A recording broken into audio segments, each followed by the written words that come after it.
Boy, I would really like to be getting ready for a Game 5 tonight at PNC Arena between the Hurricanes and the Panthers. We're not doing that. I have no idea if Ryan Henkel would rather be doing that as well.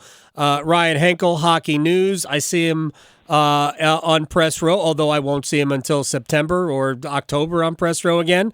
Covers the Hurricanes for the Hockey News, and he joins us on the Adam Gold Show. I did see you on Monday last week at the Rod Brindamore, Don Waddell press conference, which, as it turns out, was Don's last hurrah.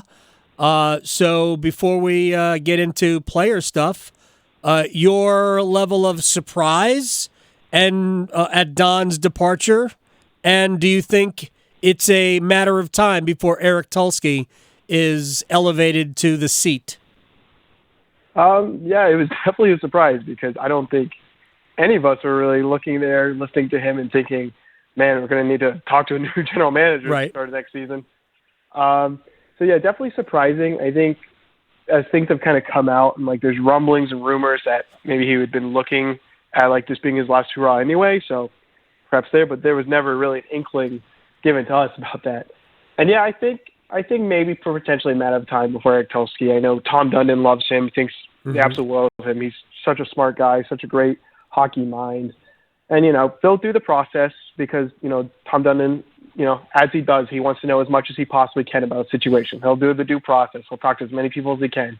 But, I think the lean definitely would be towards Tulsky and an internal job who understands kind of all the workings of the organization already. All right, so I think a natural follow-up there, and, the league and what Tulsky's strengths are. Do you think that would be a good move for Carolina? I definitely think it'd be a good move. It's interesting because Carolina is a bit different than a lot of other league or other teams around the league because it's such a brain hive, kind of hive mind, organizational group effort. There's not just one guy sitting down calling the shots that, the quintessential kind of top guy as a lot of teams kind of have. It's a very, very collaborative effort in Carolina. So I think even if it was somebody, like Tulsky, or even if not, they bring somebody else in, I think Tulsky will still be there, still be involved with the decisions. And it'll be almost the exact same as these kind of things operate anyway. Do you think it's business as usual at PNC Arena right now in terms of signing free, approaching the free agent period and taking care of, because they have obviously 11 free agents, 8 of them are unrestricted, 3 are restricted. There's also other issues to deal with in terms of maybe Jesperi Kotkaniemi or Yevgeny Kuznetsov, guys who have existing contracts that they might want to do something with. Do you think it's business as usual? I think it's business as usual. These are all professionals. It's not like, you lose Don Waddell and all of a sudden there's a fire going on in the office. Everyone's running around screaming, trying to figure out what to do. I think, it's a well-run organization, a lot of smart people in it, and, they understand what is going on. And like I said, it's been a collaborative effort for years now. Right. So, you lose one guy and it's obviously a blow. It's obviously a little bump in the road, but I don't think it's so much major that you have to take a detour somewhere else and figure out this as soon as possible. All right. So yesterday I talked on the show. I think there are 2 players that are going to shape the offseason for Carolina. The first is Seth Jarvis, and getting him signed to, I think they need to sign him to an 8-year extension, do exactly for him what they did with Andrei Svechnikov at first, the first opportunity to do that. Where do you stand on that? What do you think the number would be?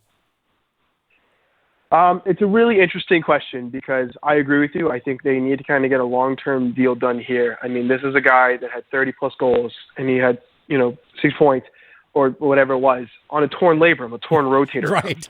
This kid is absolutely insane. What he's able to do at his size, his energy level, first power play unit, first penalty kill unit. This kid is doing everything for the team. He's growing exponentially every year. And to have the season he did, playing through the injury he did, you can just imagine the kind of numbers he could put up, heading more and more into his prime. You don't want to bridge a guy like that. That's insane. Obviously, the player agent, though, on the other side, looks at that sort of thing. He's like, yeah, let's try to bridge this. So it's a matter of trying to find that kind of spot in the road. But, you look at everything Jarvis has done. Fetch is at, 7.75. I think, I think around that, I mean, potentially even bump him up. I mean, you don't necessarily want to pay him more than Skjei, but I think just from what he's been bringing and what he's brought, it's just, I think the 8.5 million range too on an 8-year deal would make sense. I mean, this kid is just absolutely unreal. And I think, it's obviously going to be a number above 7.5, but, below Aho's, obviously. Yeah, I mean, I think Andres is probably a good target. I think it does get maybe a shade over. I don't think it gets that far over. I think it would benefit. And I know, like, I talked to Don Waddell about this on Monday, last Monday, however many days ago, 11 days ago now. And by the way, through that conversation, I kind of knew it was over, just based on some stuff that we said afterwards. Because I had heard from, it's not like Elliot Friedman picked up the phone and called me, but Friedman said on one of his 32 Thoughts, the podcast, that Waddell had interest from multiple teams around the league, and I knew Don's contract was also up. He was going to need one as well. I didn't ask him the question either, and it never came up at the press conference. But as we were done with our interview, I asked him, and he sort of went radio silent there for a second, so I kind of figured it was.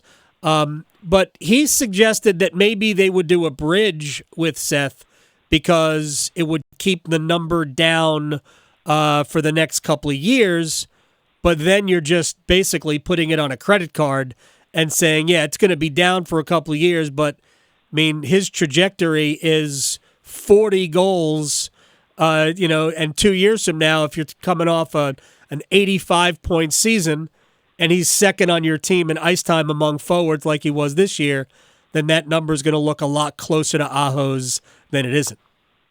Yeah, I mean, it's just you're kicking the can down the road. And like you said, this kid, everything he did on the torn labor and torn rotator cuff, that price tag is just going to go up. And I mean, I could see it with league revenues increasing, salary cap is finally starting to go up again. Maybe it's not going to be, maybe the percentage of the cap will be similar to kind of in range where it is now. You just don't want to take those sort of risks. You want to lock this kid up in his prime. I mean, come on now. Yeah, and by the way, he'll hit free agency again the second time, younger than Jake Guentzel is today. That'll be his second contract, his second big contract, younger than what Jake Guentzel is today. Ryan Henkel, Hockey News, covers the Hurricanes. All right, the other player I think will shape Carolina's offseason is somebody who might not even be here, Martin Necas. What are your thoughts? He's got 2 more years of restricted free agency. He's got arbitration rights this year, so the number is not going to be at $3 million. It's probably going to be closer to $7 million based on the last 2 years of point production. What are your thoughts on what they could or should do with him? This one, probably the most interesting question of the offseason. I think probably the biggest thing a new GM is going to have to tackle. The rumors have been coming out, things from his dad that he told, a sports outlet in Czechia that he's unhappy with his role. He's unhappy with his deployment. I mean, once first line minutes, once first, power play, once all this, he's not happy, doesn't think he's being properly utilized and all that. And so, this is a player that potentially, wants out. Obviously, does the dad speak for the player? No. Who knows? We don't know kind of what he is because, Necas himself didn't have an exit interview, went straight to Czechia for the World Championships, won gold there just now. Yeah. A couple days ago. Good for him. Yeah, it's 7 points in 5 games, too. Yeah, big game against Sweden. It was, game-winning goal, 4 points. But this is a player that he's not like any of the other players on the Carolina Hurricanes' roster. I mean, this is a guy that plays the game in a different way than kind of anybody else. He's just he skates so well. He's a zone entry machine. He's really good with the puck. He can carry it around. He's got good vision. I mean, he moves well. It's just the question of, does the way he plays the game fit with the way the Carolina Hurricanes want to play the game? And this question has been going on for, I feel like 3-4 years now. Every year of Necas, it's like, all right, we have this guy, incredible talent, incredible, he could be so much more, but does he quite work with what the Carolina Hurricanes want him to do? And so, I mean, I could really see Necas being a big trade piece this year. I mean, the rumors have been out there. I believe he was part of the Matthew Tkachuk trade package when they tried to get him a couple years back. I heard when they had discussions about Elias Pettersson this, mid-season, he was a name in that kind of package too. They've been using his name and trade packages for a lot of really high-end players in the league. They've been looking for those high-impact, big trade players to help push this team over the edge. And, if I were to be a betting man, I'm not saying I am, but if I were to, I don't know if he's back this season if they can find the right deal.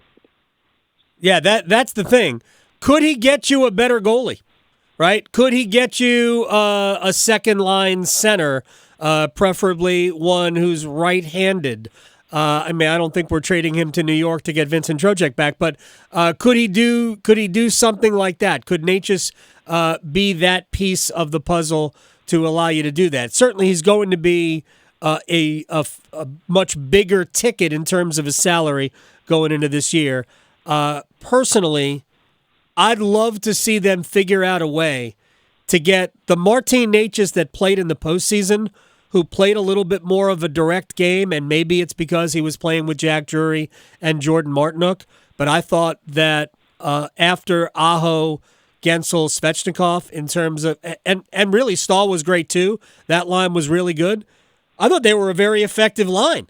They just didn't quite score enough, which I guess you understand with Drury and Martinook on it. But I liked the way they played in the playoffs. You can get that version of Necas playing. I think he becomes a better player. Yeah, it's definitely interesting because I feel like the Necas has played his best games when playing with like Jack Drury, Stefan Noesen, or Jack Drury, and Jordan Martinook. I mean, his best games have come with guys who aren't, have the top end offensive skill set, which is really interesting because like whenever we're in overtime and you see him play with Sebastian Aho, like they're like wizards with the puck. They connect so well. But at 5-on-5, him and Aho just have never quite clicked at 5-on-5. No, I agree. Well, it took this year before Aho and Svechnikov also clicked at 5-on-5. Little rapid fire session with Ryan Henkel, Hockey News, before we let him go. Is Freddie Andersen one of the goaltenders on this team next year? I think he's still a goaltender on the team this year. I mean, again, I don't know how they want to shake out the things. The postseason, the way it ended, a bit disappointing for him. But they've seen the year before that he was so good in the playoffs, and then he was really good in the regular season this year. And I think you're gonna see maybe not him take a step back, but he's going to be splitting much more time to Kochetkov. I think he'll still be here, but I think Kochetkov will have such a larger role. Yeah, I mean, I think we probably all agree he should have been utilized more in the playoffs than he was. Just the one game for Kochetkov. Is Jalen Chatfield a top 4 defenseman on this team next year? I would have to say so. I think with the players that they have currently under contract and the guys that they might lose, Pesce and Skjei are both guys that I can see a lot of teams offering a lot of money that Carolina might not be comfortable with. Yep. And I think Chatfield could be a guy you could sign reasonably to a good extension, a bit more money than the $700,000 somebody's making now, but less than it would cost you to pay a Skjei or Pesce to extend. No, I think it's a good value to have. No question. I think he is definitely top 4 material. He and Orlov they were probably their best defensive pair in the postseason. Those two guys, all the analytics point to those two as being the best defensive pair they had in the postseason. Is Jordan Martinook still here next year? I think so. I would also say Martinook comes back. I don't think he breaks the bank to bring back. I think you can bring him in cheap and efficiently because he loves the team. He loves it here. The Hurricanes understand what he brings. And, this is a guy, I mean, he had 30-plus points. He had, 14 goals. I mean, this is a guy, he still can play hockey at a good level. Yep. I mean, his deployment is one thing or another, but, Martinook, he's a leader on and off the ice. He's just such an integral part of this team and just how it feels and the culture that fits. And I think you can bring him back fairly easily without really breaking the bank or making anything major shakeups. We have next time you come on, we'll talk about other players. Ryan Henkel, Hockey News. I appreciate your time at Ryan Henkel with an underscore at the end because I guess there's another Ryan Henkel out there, but there's only one. Ryan, I thank you very much, man. I'll talk to you soon. All right. Thanks for having me, Adam. You got it. Ryan Henkel here on the Adam Gold Show.